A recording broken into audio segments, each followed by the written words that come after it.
Hi, my name is Cindy Rang with the Fabric Patch in Ephrata, Washington. You can find us at fabricpatch.net. And today we're going to do block number 10 of our Westport Block of the Month.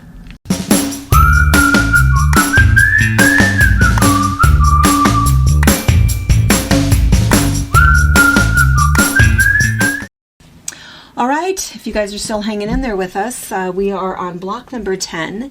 And in this gorgeous quilt, this one right here is block number 10.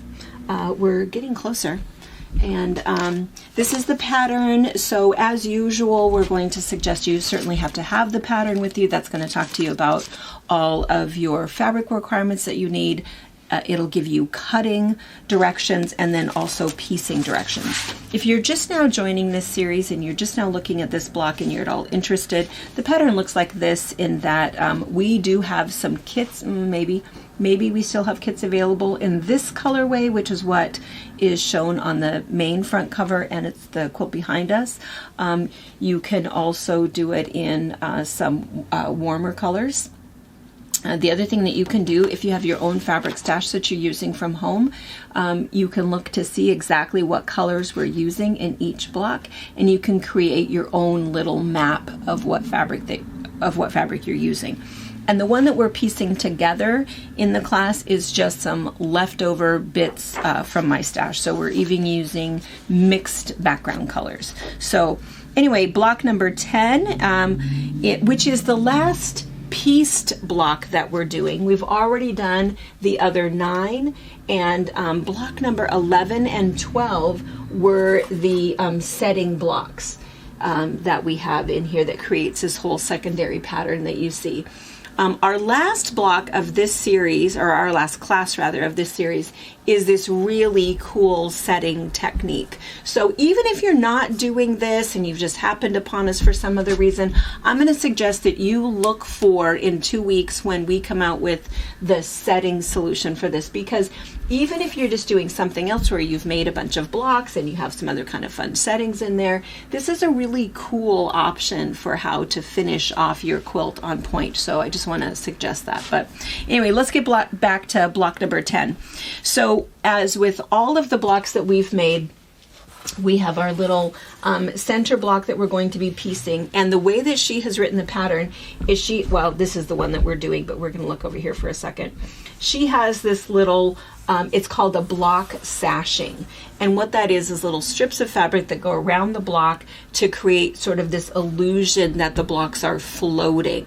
So a block sashing is kind of a nice technique, and it's a little bit easier sometimes than all of the sashings and cornerstones that we may put in to a different setting. So so I just want to point that out. We haven't talked about that for a while, but the other thing is in the cutting directions, she suggests that you cut that, I think, 1.5 inches, and we've been telling you guys to cut it bigger, because at the end when you press everything and it's time to put all of those blocks together, if you've cut everything exactly the way that you were supposed to, and absolutely with a pristine 1/4 inch seam allowance, there still is occasionally something weird that happens and your blocks end up being different sizes.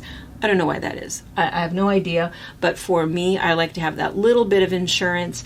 And so just that tiny little bit of extra fabric that we've used in our block sashing will give us an opportunity to square up all of those blocks so that they're all the same size. And if there's no other tip that you've had from this series, I would say that that one is fairly critical. So in case I forget to mention it with the cutting again, make that little block sashing a little bit bigger. And then after you've done that, you're going to do all of your other cutting. And let's go ahead and look at the table here at our stack of cutting that we have.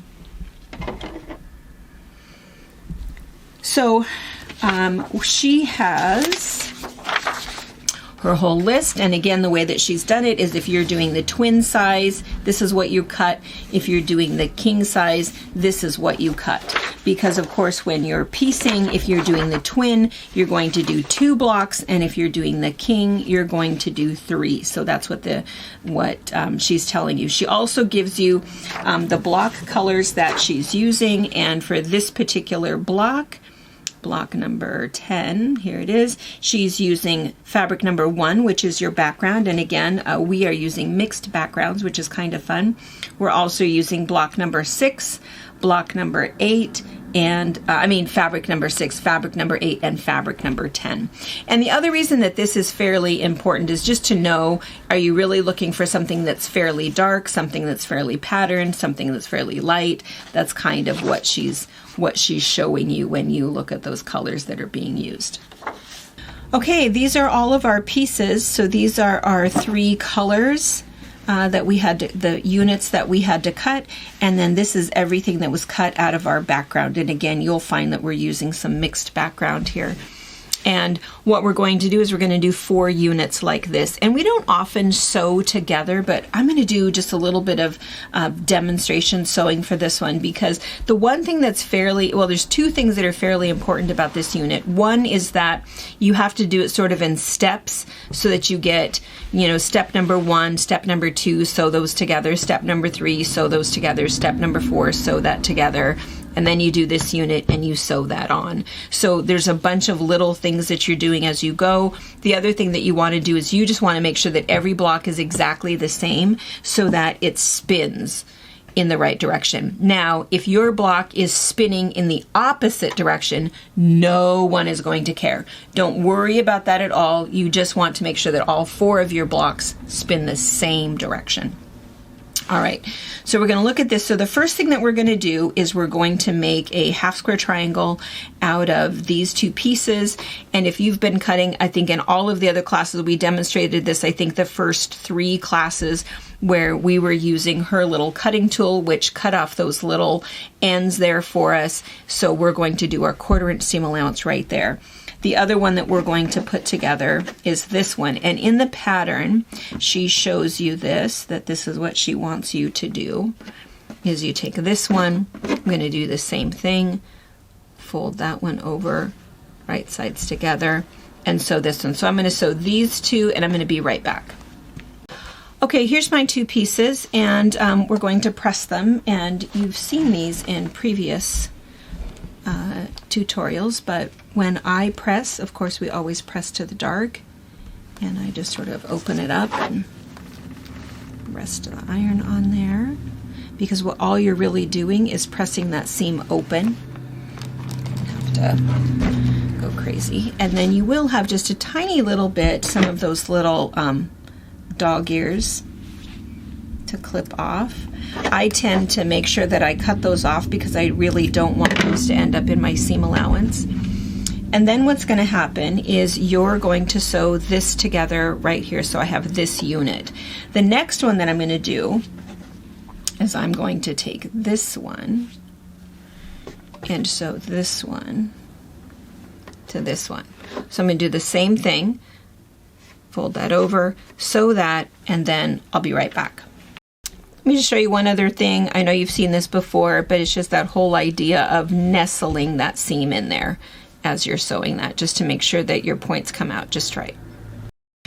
Okay, so here they are. So this one, I'm just going to finger press for a second, but I'm going to take it over to the iron so you can see that we line up here the way that we're supposed to, and then this one also after I press that.